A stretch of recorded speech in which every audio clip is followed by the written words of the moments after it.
The light is gold, the kind of gold that thinks it belongs on coins, but politely settled for shining through the leaded windows of a 16th century English manor instead. It filters through diamond-shaped panes and lands with dramatic indifference. On an overstuffed velvet chair where absolutely no one is sitting. The fire has been burning just long enough to warm the stone hearth without looking like it's trying too hard. You're here somehow. Don't ask how, just roll with it. You're standing at the edge of a room filled with the rich smell of beeswax, overcooked meat, and something vaguely herbal. Possibly rosemary. Possibly yesterday's bathwater. The house belongs to a noble family in the Elizabethan era around 1585, give or take a rough color. You're not a guest exactly, more like an invisible observer. A ghost with a good sense of timing and absolutely no desire to change history. You're just here to look around. Breathe a little, learn a few things. Maybe fall asleep halfway through and miss the plot twist involving the candied quince. A clock somewhere ticks with aristocratic smugness. The noble of the house, let's call him Lord Thistledown, because why not, is upstairs getting dressed. It takes a team. Lace, ribbons, doublet, hose, and a codpiece so extravagant it could be rented out as a banquet hall. Fashion is serious business here. If you look rich enough, people assume you're smart, or at least difficult to argue with. Major historical fact. In Elizabethan England, nobles often carried sweet-smelling objects like pomanders or perfumed apples. They'd lift these items dramatically to their noses during social interactions, partly to ward off the bad air, miasma theory still had its hold, and partly to show off just how refined and scented they were. And yes, you heard that right. They sniffed apples. Not just any apples, carefully selected, sometimes hollowed and filled with cloves, ambergris, or musk. It was like aromatherapy meets status symbol meets a light case of olfactory insecurity. You hear footsteps. Soft, slippered, expensive.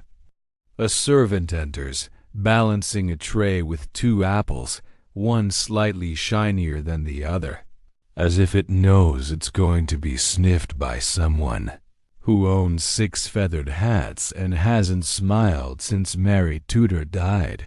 Obscure tidbit. Some nobles reportedly gave their apples names. Not human names, more like Divine Clarity or Rose of Milan. Imagine meeting someone at court who introduces you to their fruit. Have you met my apple? She's rather forward. Historians still debate whether this apple sniffing habit was more about hygiene, social theater, or personal comfort. The general consensus? It was probably all 3, plus a little boredom. You walk slowly across the chamber. The rug beneath your feet was imported from somewhere expensive, possibly woven by someone who had no idea it would one day be walked on by a time-traveling sleep-seeker with a mild case of curiosity and a penchant for chamomile. Let's be honest, you probably won't make it through this day if you're still awake.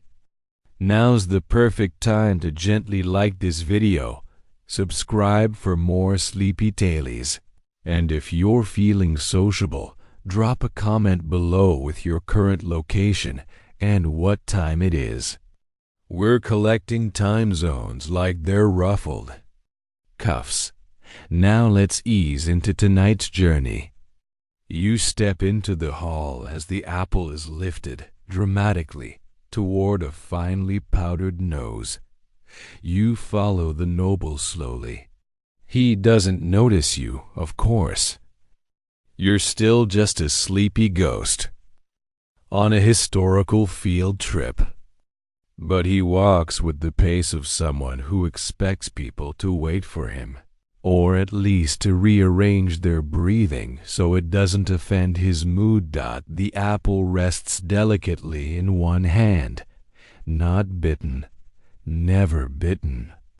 Just sniffed reverently, like a holy relic, or like it might whisper compliments if held at the right angle.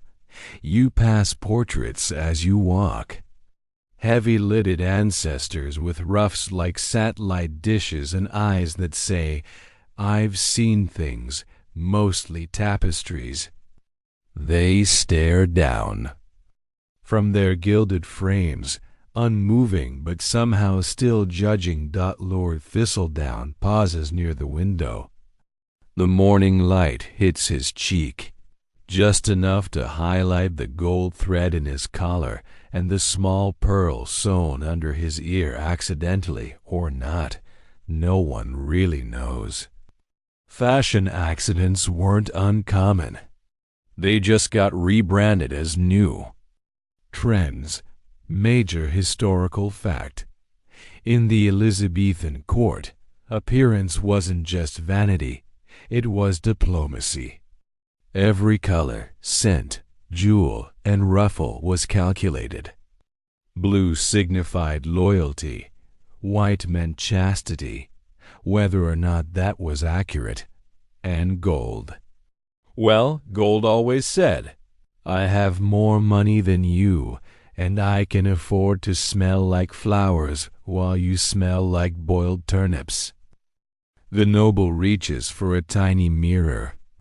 It's no larger than a plum, set in a filigreed frame, and probably cost as much as a servant's annual wage.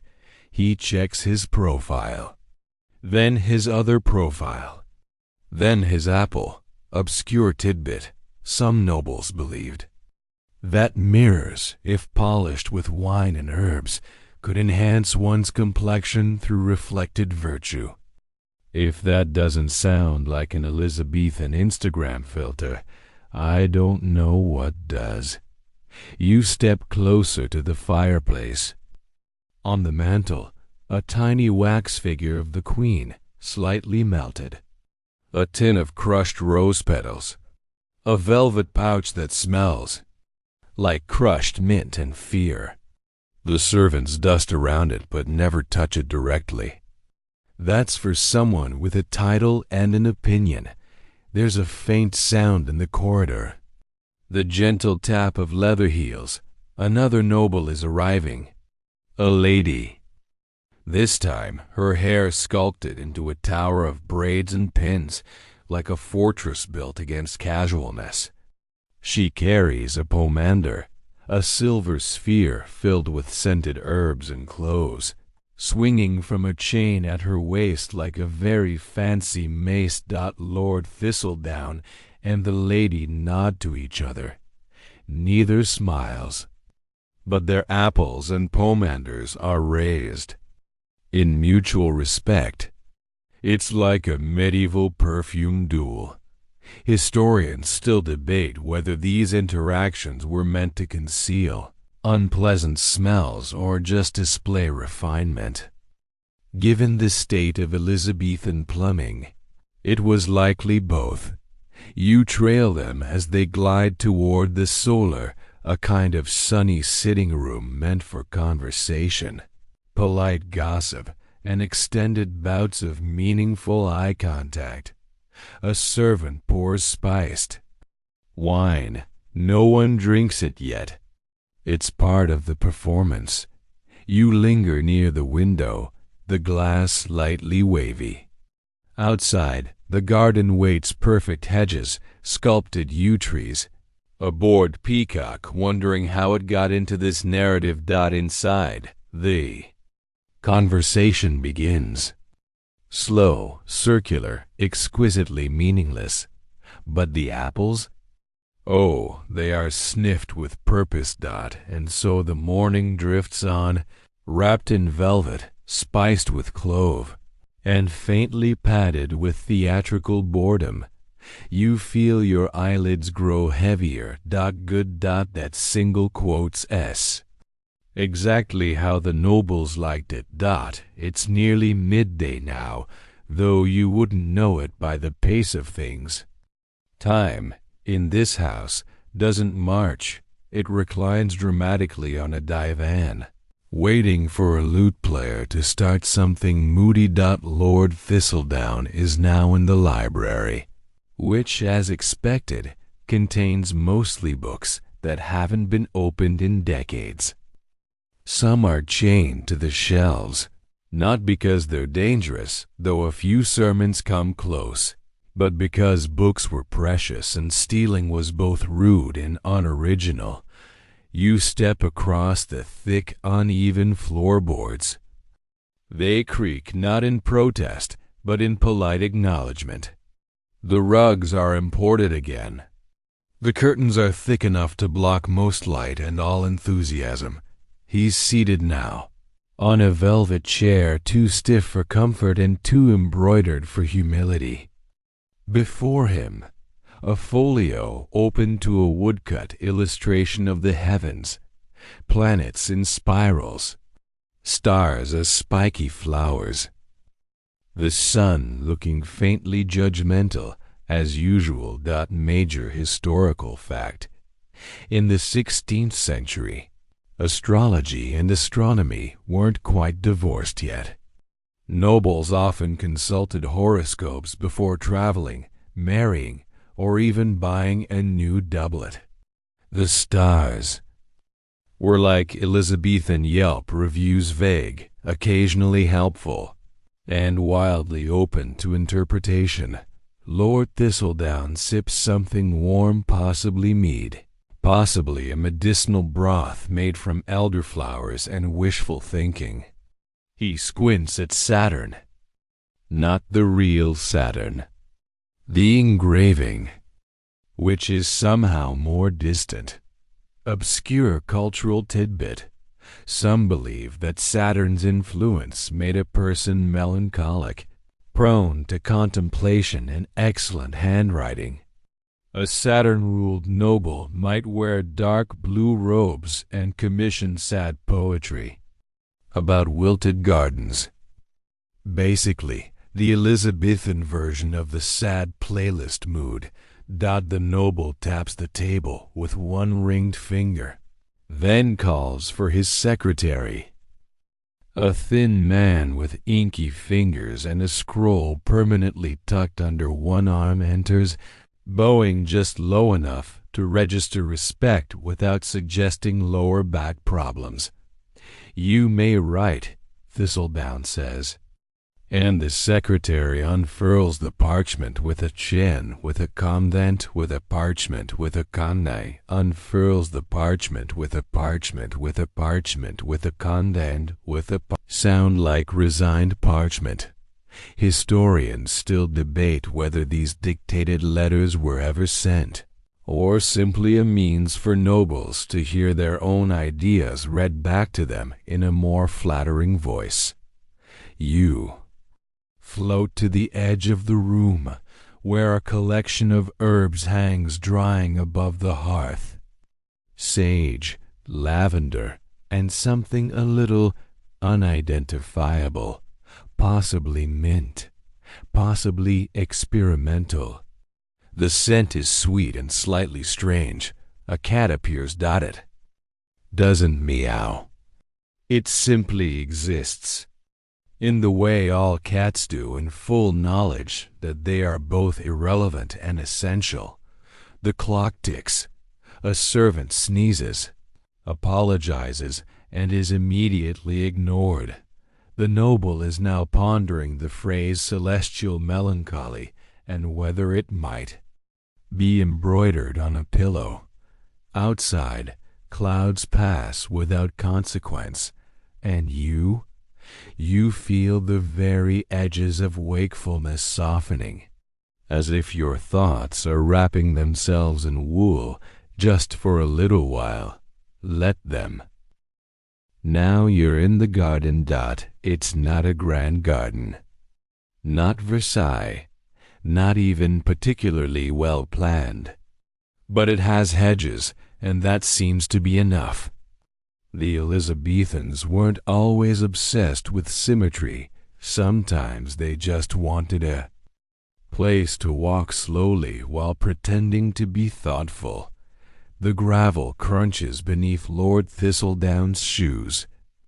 He's taking his afternoon constitutional, which means walking in small, deliberate circles while composing imaginary letters to more interesting people. You trail behind, a silent breeze with an interest in hedge maintenance. Major historical fact.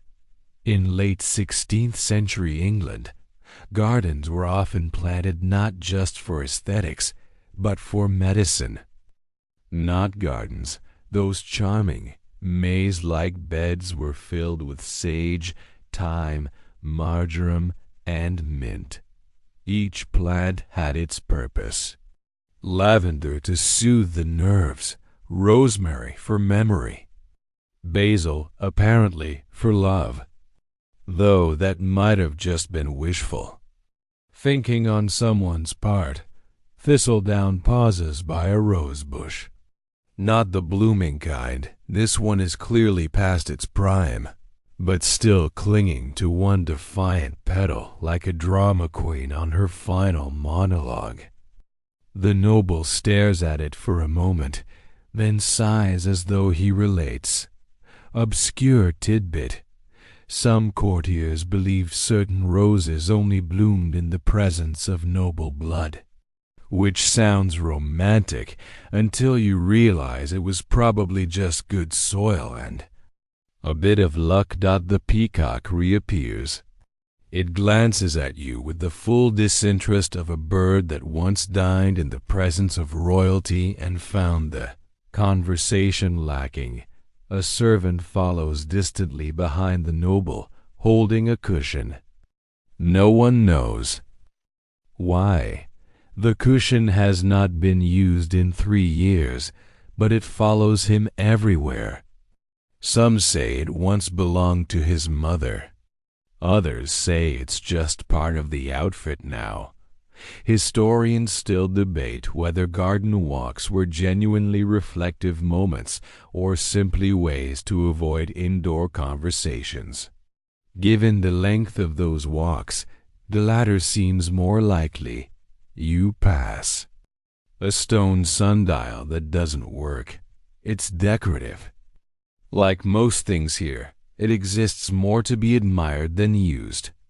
The shadow lands somewhere between early afternoon and existential doubt. There's a bench ahead. Thistledown settles. There, the cushion finally fulfills its destiny. He leans back, closes his eyes, and breathes in the scent of the herbs. The silence is complete, except for a distant bee and the soft rustle of someone reciting Latin to the hedges. And you? You sit on the air, or perhaps the bench, or maybe just a quiet patch of imagination. The bench is surprisingly supportive for something made of stone and mild. Indifference. Lord Thistledown is now asleep or in deep thought. The difference at this distance is mostly academic. His head is tilted just so, angled toward the sky, as if listening for poetic inspiration or the distant sound of someone finally inventing indoor plumbing.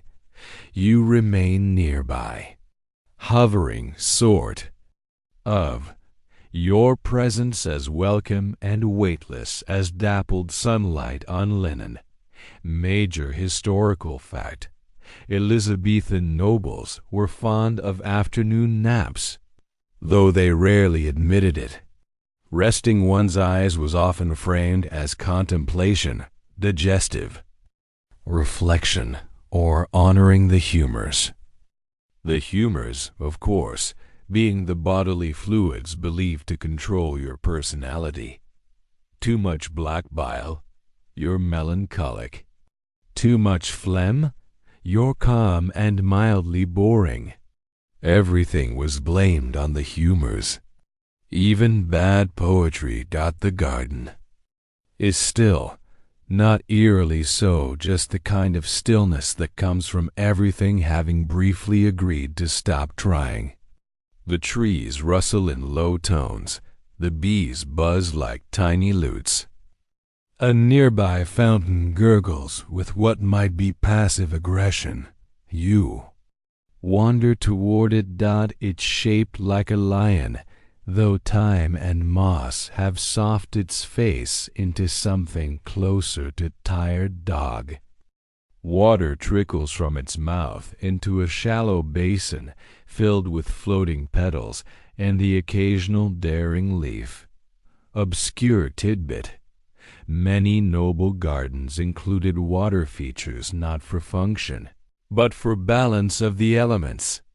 Earth, air, water, and fire were thought to maintain cosmic harmony. If your garden lacked a fountain, you might be blamed for poor harvests or cousinly scandals. The sound of footsteps. A new figure. Lady Mayweather, draped in more silk than is strictly necessary, glides into the garden holding a lute and an unread book. She does not play the lute. She does not open the book. But their presence makes her look thoughtful, which is the real goal here. She nods at the sleeping Lord Thistledown. Not a respectful nod. More of a yes. That tracks, sort of nod. Historians still debate whether nobles enjoyed each other's company or simply tolerated it with extreme ornamentation. Lady Mayweather sits across the path on a small stone stool. She pretends to read. The peacock circles again, unimpressed. A breeze rises. Not much, just enough to flutter a page in her book and make a ribbon dance like it's considering independence. You feel it too. The warmth. The weightlessness. The pleasant sense that nothing here really demands anything of you. And for a moment, the sky very quietly agrees. The sun begins its slow descent, as if too polite to leave all at once. It lowers itself behind the manor's gables, turning everything the color of warm parchment and very old honey. Inside, supper is being prepared. You catch a waft of roasting game, herbs, and the unmistakable scent of something being boiled into submission. Possibly cabbage, possibly ambition. Lord Thistledown has awakened barely.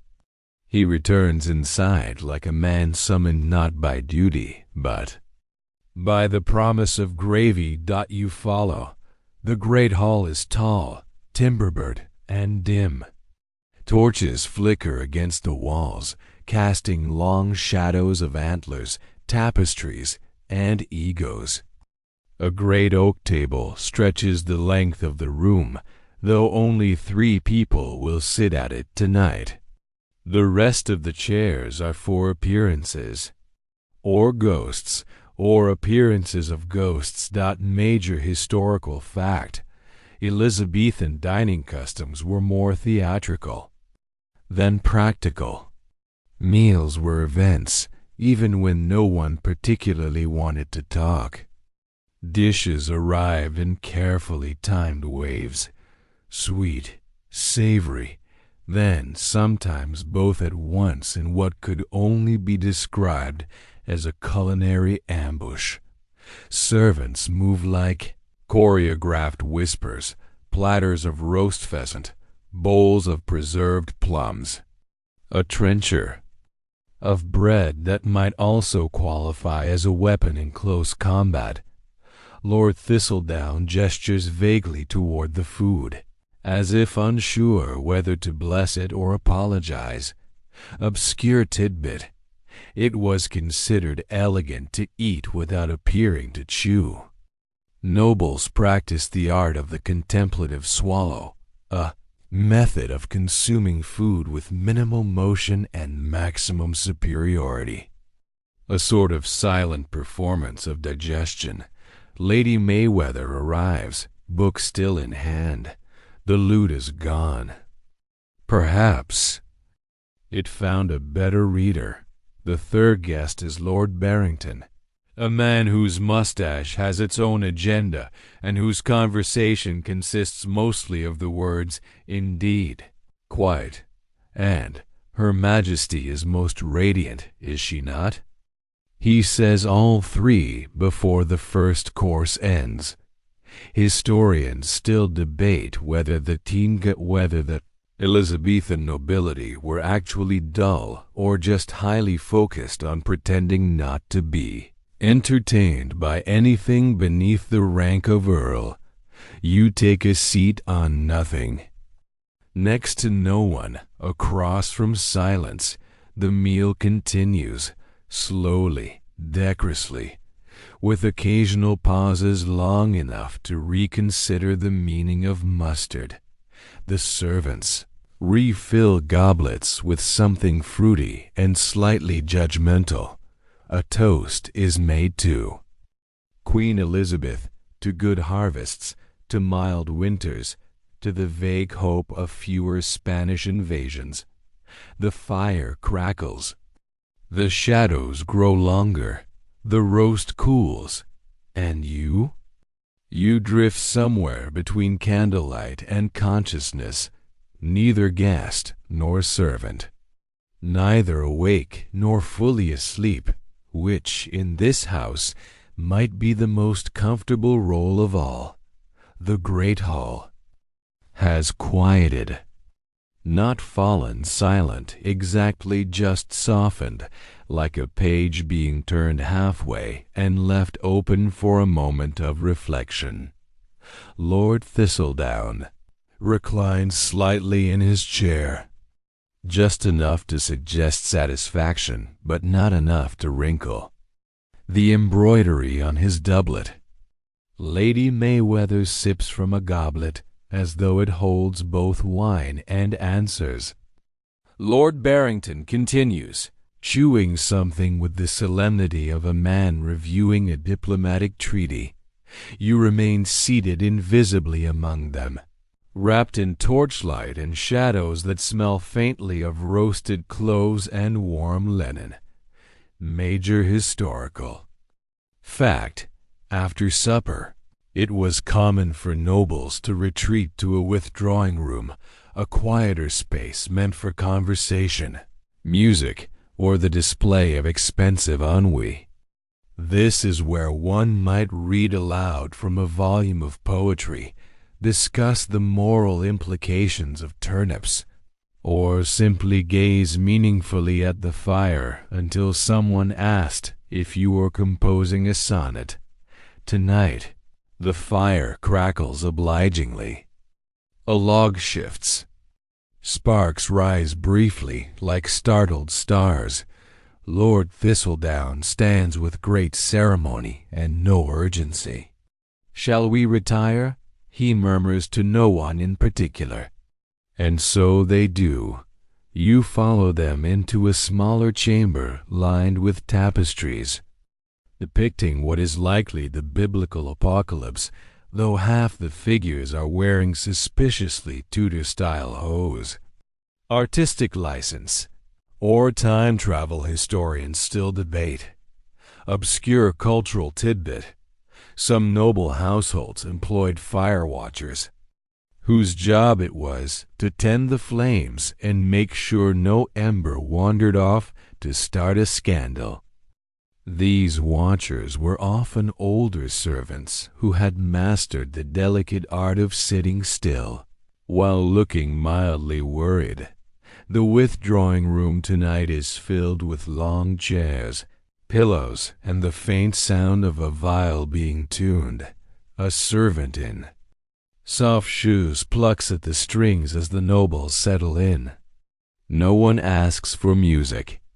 It just begins slow, droning, and faintly melancholy, like someone sighing in the key of D. Lady Mayweather opens her book.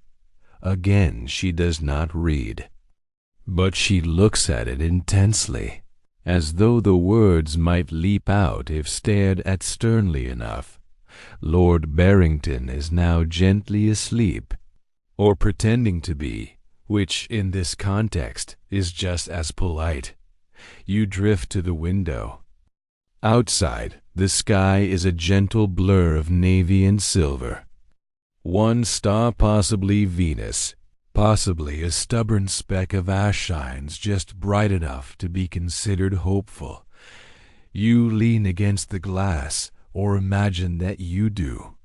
The warmth of the room meets the cool quiet of the night, and for a moment, even time decides to pause and listen. The manor begins to dim. Candles are pinched one by one, like stars being coaxed back into their pockets. The vial fades. The voice is quiet. A servant tiptoes through the withdrawing room, collecting forgotten goblets and folding the ghost of a conversation into a linen napkin. Lord Thistledown ascends the stairs slowly. Not because he's tired, though he is, but because stairs, like everything else in this house, are best approached with ceremony and vaguely theatrical pauses. You follow. Upstairs, the halls are cooler. The tapestries rustle faintly as if breathing. The windows are darker now, mirrors reflecting a flickering procession of candles and half-remembered thoughts.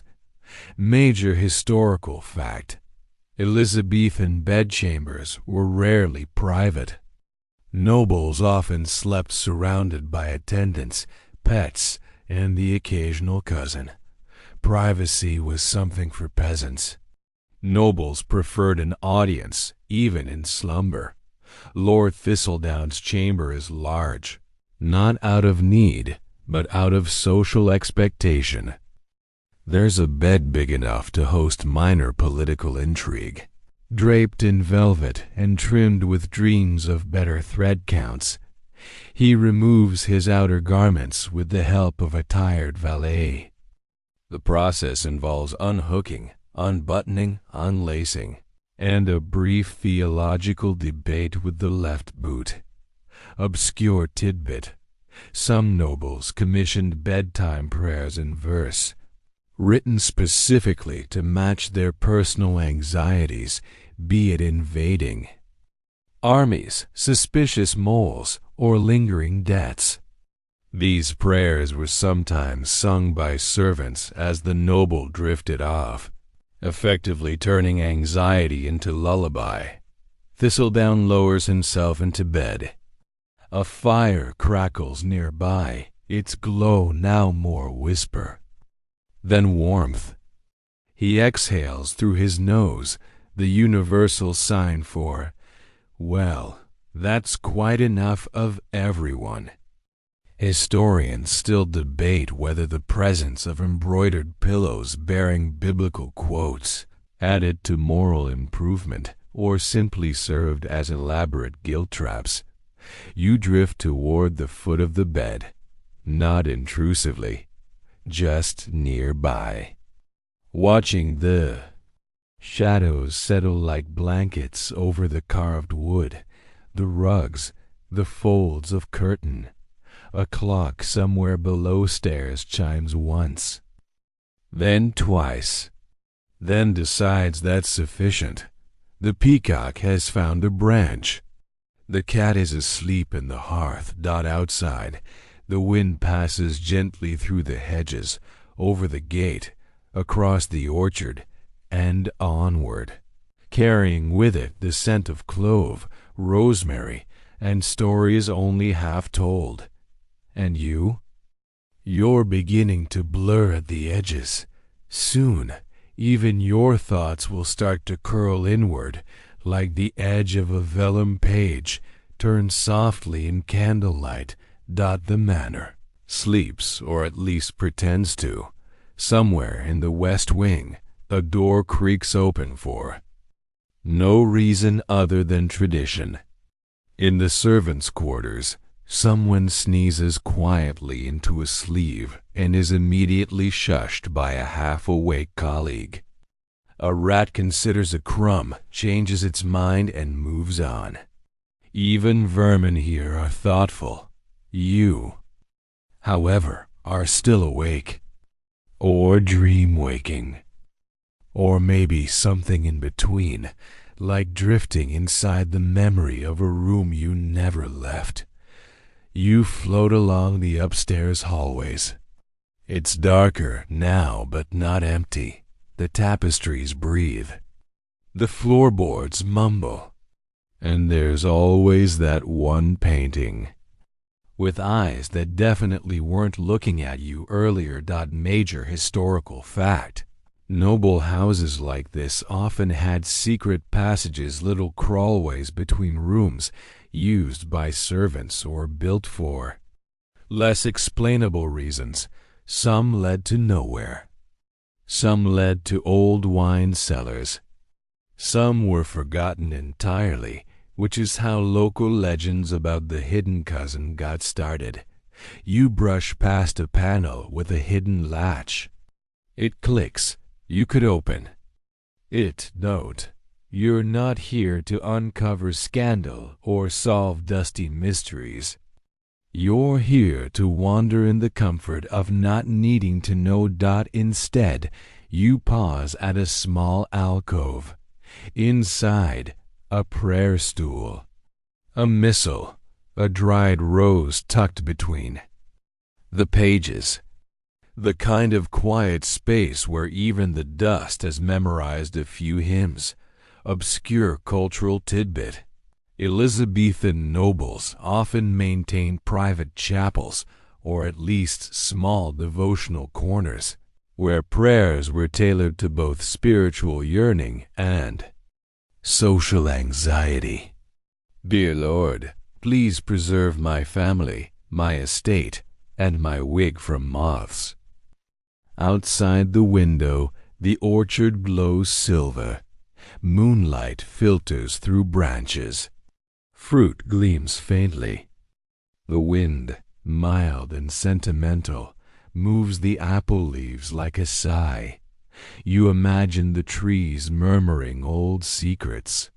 About harvests, about hidden letters, about the time Lady Mayweather kissed the garden wall because she thought no one was watching.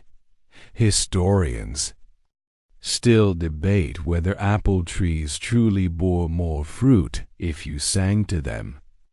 But records show that people tried anyway, which is really what history is made of: attempts, stories, and softly absurd hope. You drift back toward the bedchambers. The house exhales. The floor shifts. The air smells faintly of lavender and candle smoke. And beneath it all, a stillness not quite sleep, but close. You're in the kitchen now. Somehow, it's dim, but not entirely dark.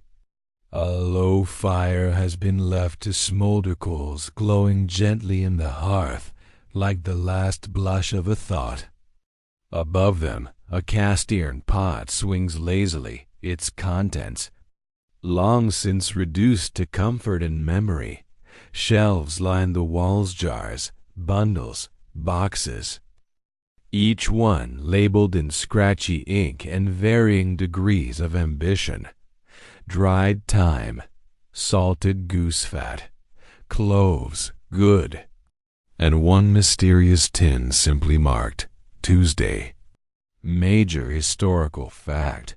Kitchens in noble houses were the domain of entire teams. Cooks, scullions, spice grinders, pastry women. It took a small village to prepare a single noble meal, especially if said noble believed cinnamon had curative properties and that their stew should smell faintly of apology. You pass a table with half a loaf of bread, a lump of butter wrapped in cloth, and a knife resting in the exact place where someone left it 3 hours ago. Mid-thought, mid-task, mid-sentence, there's a stool by the hearth. You sit on it. Or maybe you just hover near it, warmth on your knees, shadows flickering over your shoulder like curious mice. Obscure tidbit. At night, some cooks left protective symbols carved near the hearth to ward off kitchen spirits.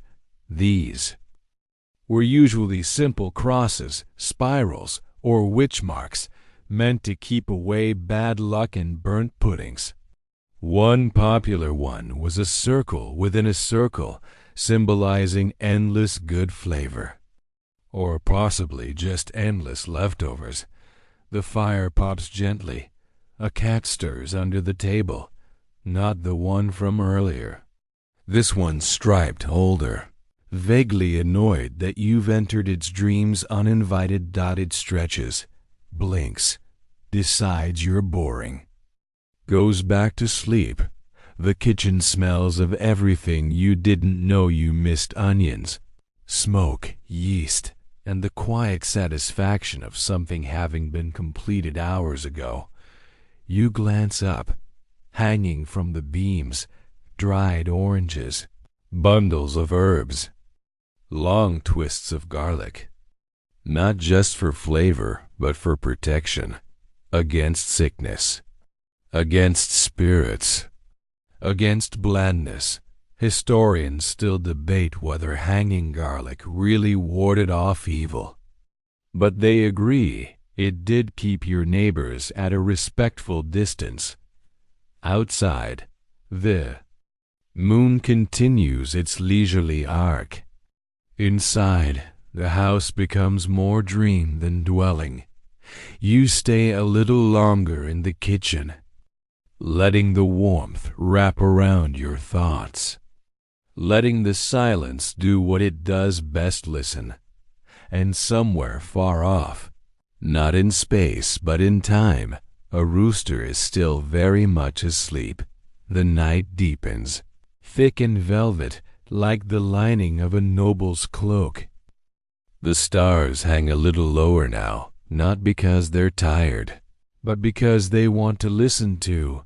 You find yourself near the stables. Don't ask how. Dreams are not known for linear travel, and this manor has a way of inviting you from one scene to the next without doors or decisions. You simply arrive where the quiet needs you most. The stable is calm. Lanterns flicker against old stone and oaken beams darkened with time and the stories of hooves. The air smells of hay, warm animals, and wood that remembers every nail ever hammered into it. Major historical fact. Horses were not just transport, they were personality statements. Nobles bred and groomed their mounts like four-legged heraldry. You could tell everything about a man by the cut of his saddle and the tassel on his bridle. Or at least, he hoped you could. You hear a soft snort, a rustle of straw, a gentle stomp like a hoof dreaming. There's one horse still awake, dappled gray with kind eyes and a mane that needs brushing but doesn't mind. It blinks at you slowly, respectfully, like it knows you're not really here, but would offer you a ride anyway, if only to the edge of sleep. Obscure tidbit. Some Elizabethan nobles believed horses could sense dishonesty in people. A skittish reaction was seen as an omen not of danger, but of a guest with poor intentions or subpar poetry. A calm horse? That was a good sign. A nuzzling horse? You might just get invited back. A boy apprentice stable hand sleeps curled in the corner. His cap's over his eyes, arms wrapped around a sack of oats like it's a pillow that owes him. Something. You walk past gently, your footsteps soundless on the hay. Outside, an owl calls once, then again, softer. Not a warning. Just a question with no reply expected. Historians still debate whether owls were seen as omens of wisdom or death during this period. The answer is yes, depending on your mood and how recently you'd paid the local soothsayer. You pause in the doorway. The night stretches in all directions, forests, far-off lights flickering from other manors, other hearths, other dreamers dot inside the stable. Everything exhales in unison, and so do you. The next place you find yourself is the still room, tucked near the kitchen but guarded by a locked door and the persistent smell of rosemary.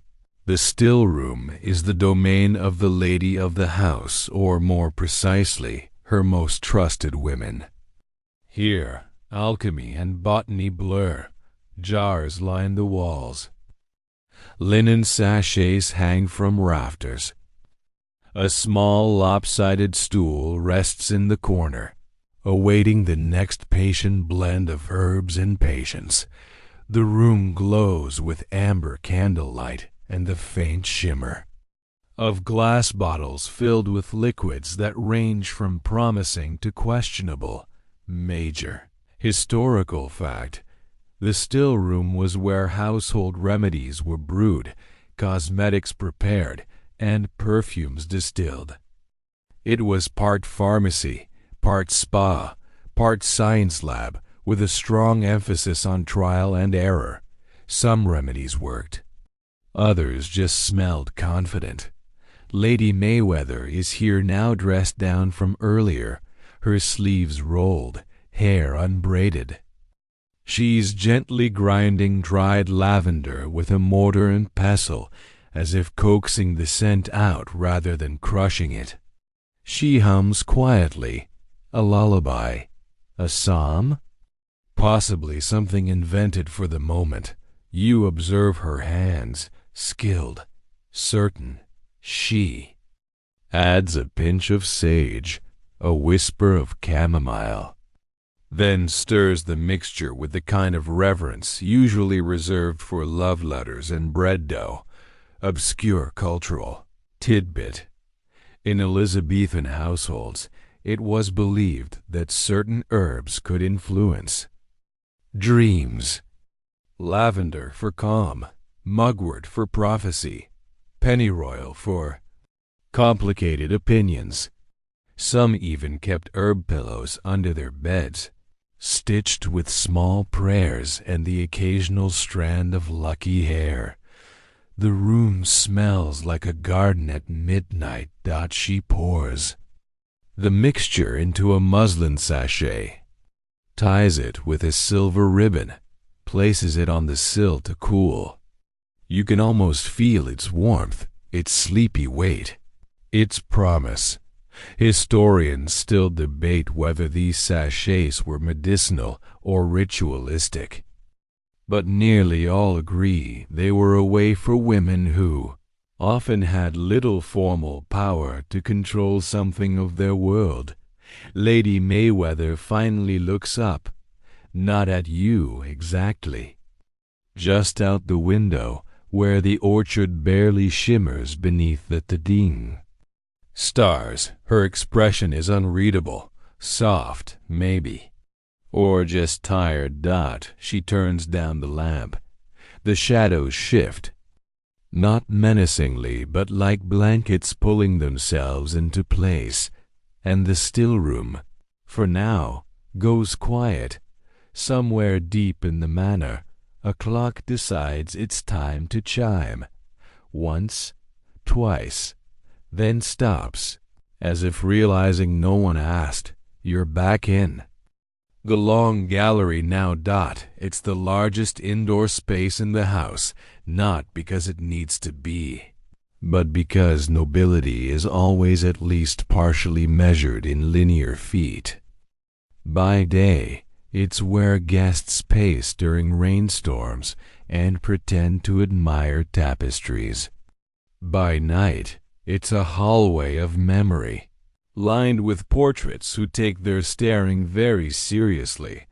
The floor creaks under invisible weight, yours perhaps, or maybe the echo of someone who once walked these boards with heavier thoughts and less agreeable shoes. Moonlight slants through tall windows, casting patterned shadows across the parquet.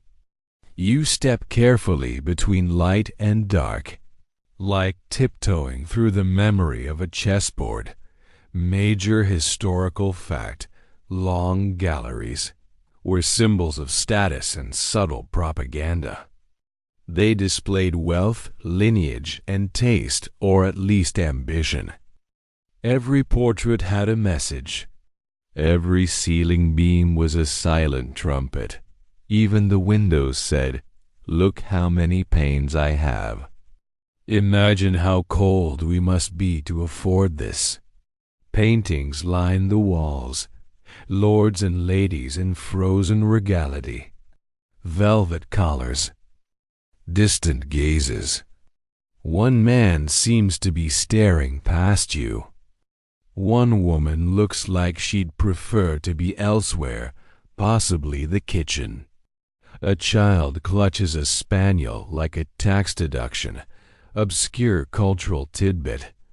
In some households, portraits were lightly perfumed with herbs or oils: lavender for grace, cedar for dignity, or rosemary for remembrance. The idea was that a painting should not only look impressive, but smell quietly superior.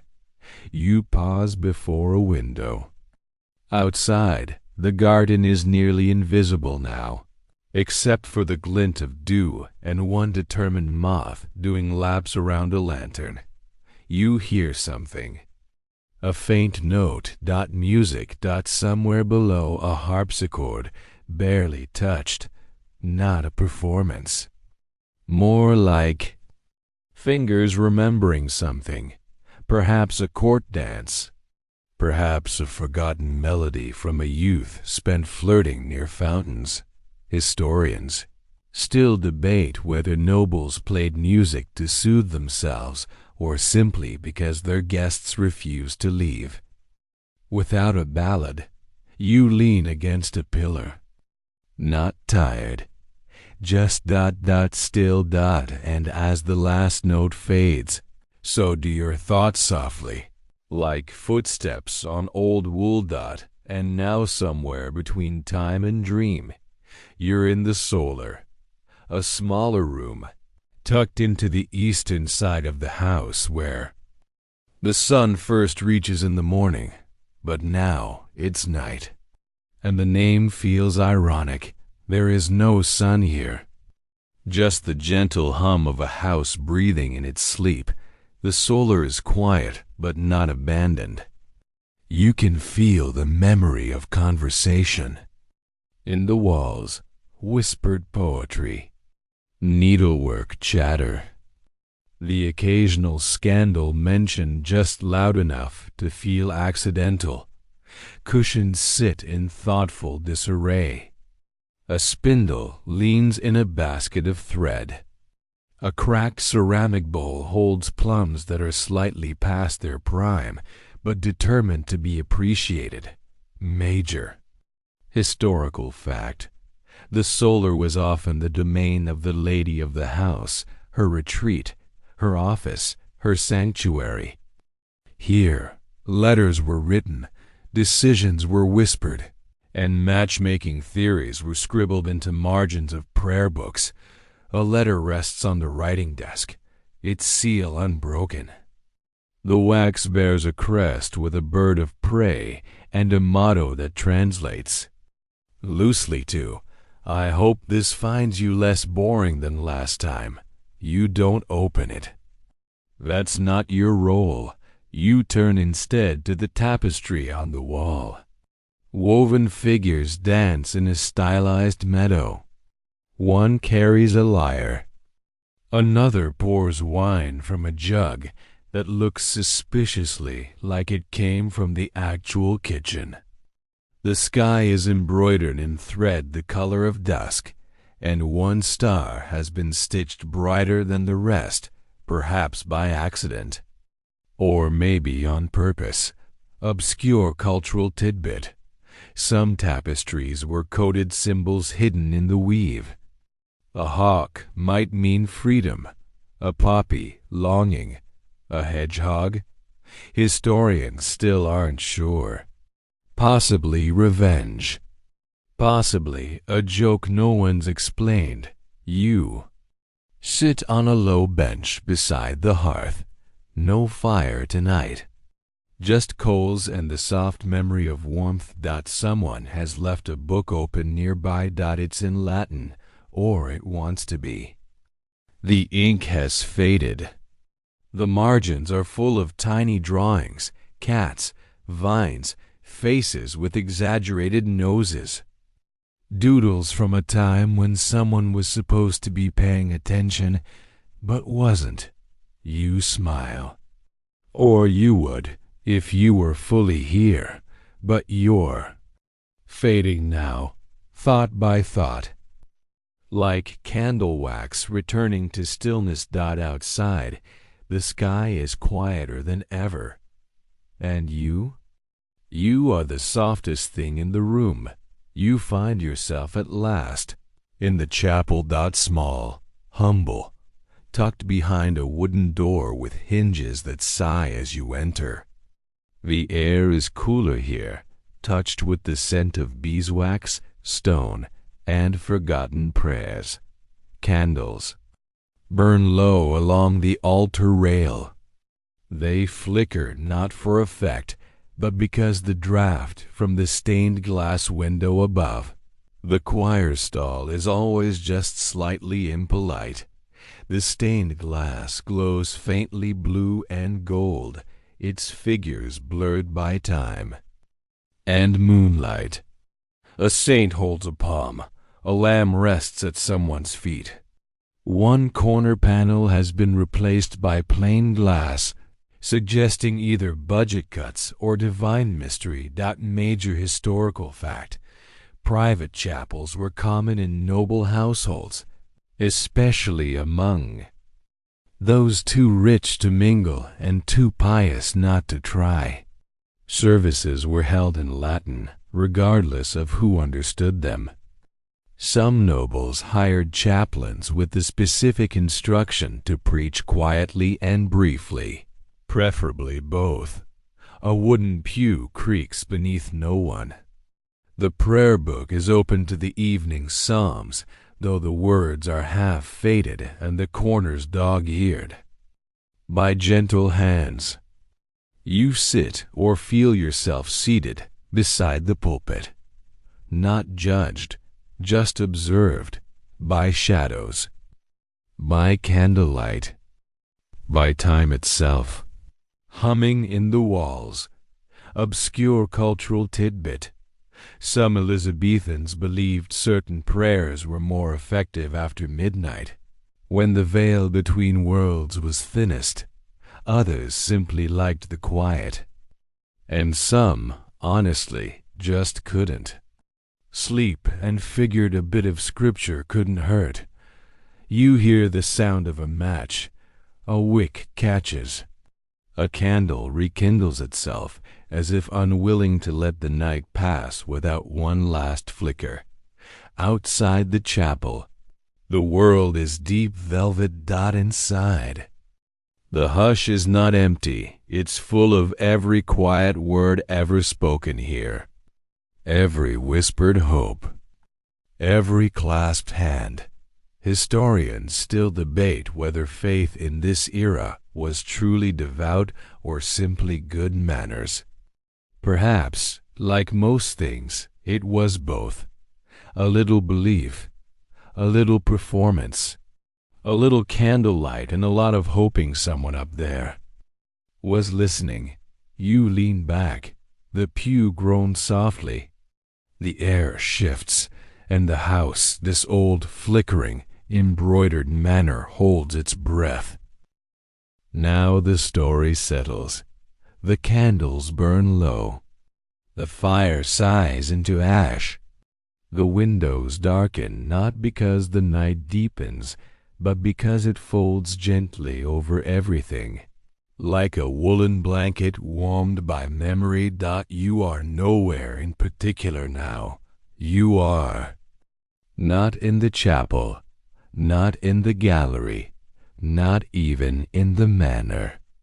You're adrift in that soft place between thought and sleep, between yesterday's footsteps and tomorrow's quiet questions. Outside, the moon continues its slow drift, patient as parchment, weightless as breath. The trees do not rustle, they only listen. The stars do not twinkle, they rest. There is no need to follow any more.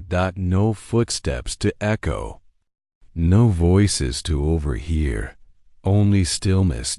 Soft and slow, like words spoken into a pillow, like the air after laughter, like the hush that happens when even the cat decides not to move. In this place, nothing is demanded of you. No choices. No direction. Only breath, only warmth, only a long, slow exhale. Let the night hold you now. Let the manor fade behind you, curtains drawn, shutters closed, dreams still lingering in the corners of old rooms. Let the herbs on the kitchen beam, the rose in the still room, the painting in the gallery, all of it, stay exactly where it is. Waiting, watching, whispering. The story is over now, but sleep? Sleep is just beginning. Good night.